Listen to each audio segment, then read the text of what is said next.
নমস্কার বন্ধুরা, আশা করি সকলে ভালো আছেন ও সুস্থ আছেন। আর আমি দোলা, আমার নতুন একটি ব্লগে আপনাদের সকলকে স্বাগত। আজ রবিবার, সকাল এখন 6:30 মতো বাজে।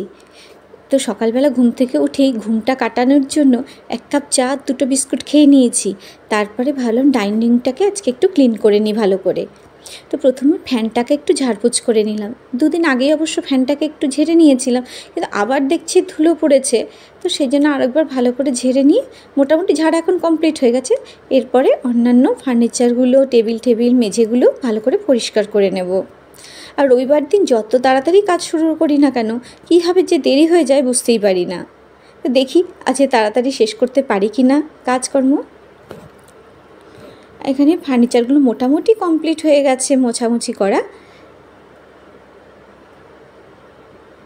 আর এই যে এবার একটু ঘরটা ভালো করে একটু ঝাড় দিয়ে মুছে নেব। পরে তো ভালো করে মোছা হবেই। আমি আপাতত কোনো রকমে একটু মুছে ঠুছে নিয়ে তারপরে স্নান করে নেব, পুজো করে নেব। আর অর্চিষ্মানের বাবা গেছে বাজার করতে। বাজার থেকে ফেরার আগে আমি এই কাজগুলোকে সেরে রাখতে চাইছি। তো অর্চিষ্মানের বাবা বাজার থেকে ফেরার সময় আজকে কচুরি নিয়ে এসেছে জলখাবার খাওয়ার জন্য। তো আমাকে আর জলখাবারটা বানাতে হলো না। তো চলুন সকলে মিলে খেয়ে নিই, তারপরে আবার রান্না শুরু করতে হবে। আর এখানে একদিকে লাল শাক ভাজা আর ইলিশ মাছের ঝোলটা বসিয়ে দিয়েছি। রান্না এখন মোটামুটি মাঝপথে, এখন ওই 11:30 মতো বাজে। মাছের ঝোলটা হয়ে গেছে, ভাতটা আর একটু পরে বসাবো, তাতে একটু গরম থাকবে। আর রান্নার ফাঁকে সবজিটা একটু গুছিয়ে বাস্কেটে রেখে দিলাম। আর হাতে একটু সময় আছে বলে আজকে ওই মাইক্রোওভেনটাকে একটু ক্লিন করব ভেবেছি। সেই জন্য লেবু জল করে মাইক্রোওভেনটাকে একটু অন করে দিলাম। রান্না আমার আরেকটুখানি বাকি আছে। আর আজকে আকাশের অবস্থা এত অন্ধকার, মানে মাঝে মাঝে একটু রোদ উঠেছে, আবার হঠাৎ করে কালো করে এসছে, যে মানে সারাদিনই প্রায় লাইট জ্বালিয়ে রাখতে হচ্ছে ঘরে।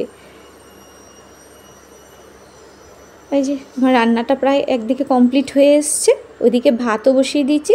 ভাতটা গরম গরম নামলেই সকলকে খেতে দিয়ে দেব। এখন প্রায় 1টা মতো বাজে। দুপুরে খাওয়া দাওয়ার ঝামেলাটা মিটে গেলে খানিকটা নিশ্চিন্ত হতে পারি। এবার বিকেলবেলা ঘুম থেকে উঠেই ঘুমোই তো নি, একটু রেস্ট নিয়েছিলাম। তারপর অর্চিষ্মানের বাবার জন্মদিন যেহেতু, তাই একটু পায়েস বসিয়ে দিলাম। পায়েসটা মোটামুটি হয়েই এসছে। একটু পরে অর্চিষ্মানের বাবাকে খেতে দেব।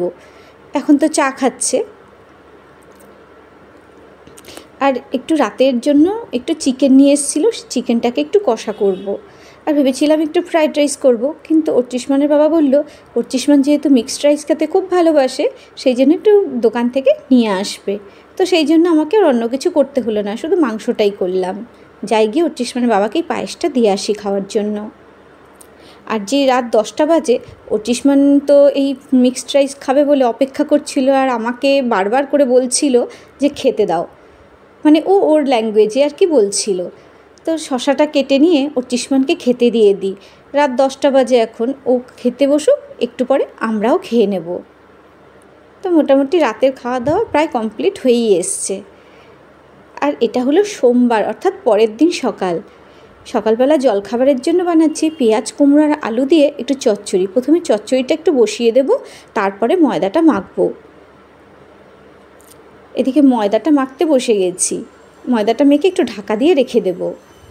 একটু পরে ওই সবার মুখ টুক ধোয়া হলে, ঘুম থেকে উঠলে তারপরে এই পরোটাটা গরম গরম ভেজে দিয়ে দেব। তো পরোটাটা বেলে নিয়েছি, তো দুটো দুটো করে পরোটা ভেজে এক এক করে খেতে দিয়ে দিই। আর অর্চিষ্মান মাঝে মাঝে পেছন থেকে এসে দেখে যাচ্ছে, ও স্নান করে বেরিয়ে গেছে, এবার বোধহয় খিদে পেয়েছে। তো দেখছে যে কি হচ্ছে জলখাবারে। তো পরোটা হচ্ছে দেখে তো ভীষণ খুশি হয়েছে। যাই গিয়ে অর্চিষ্মানকে খাবারটা দিয়ে আসি, তারপরে আমরাও খেয়ে নেব। তারপরে আবার দুপুরে রান্না আছে। তা আজকে ডিমের ঝোল রান্না করব। ডিমটা সেদ্ধ আগেই করে রেখেছিলাম, এবার ডিমটাকে ভাজা বসিয়ে দিয়েছি।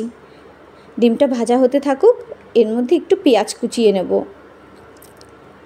আর ওইদিকে উচ্ছে আলু ভাজা করব, তো সেই জন্য কড়াইতে তেলও গরম করতে দিয়ে দিয়েছি। আর ডিমগুলো দিকে ভাজা হয়ে গেছে, এরপরে আলুটা ভেজে তারপরে পেঁয়াজটাও দিয়ে দেবো। আর এইদিকে উচ্ছে আলু ভাজাটাও বসিয়ে দিলাম ভাজাটা হতে।